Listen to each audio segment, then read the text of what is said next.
Hey guys, I just wanted to kind of give you a layout of what to expect from this Schoology course.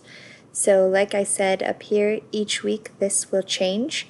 It does it automatically from my drive. So here is the meeting time and day. We're meeting tomorrow, Tuesday. I need to put that. And then each day we will begin class with 5 to 10 minute introduction, just so I can check in with you. These are the things you'll need to watch or read or listen to. And then here are some of your assignments, and then these are your kind of bigger assessments and projects. They're linked here. It will take you to that, but sometimes you'll have to complete them in a certain order, so that won't always work. Right here is a link to our Google Meet class, or our Google Meet on here. Oh, it's gonna turn on.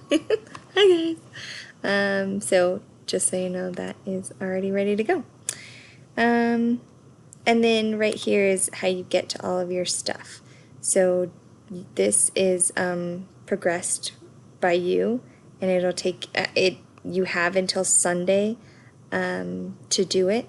So I give you a full week, including the weekend, because I don't know what you guys have to do and why you chose to be online. So maybe you have brothers and sisters to help with their schoolwork too. So you have to go in order, but some of it is just viewing the items, and then once you get to the end, you're done with the folder, and you're done with that week. So just let me know if you need anything, and I appreciate you.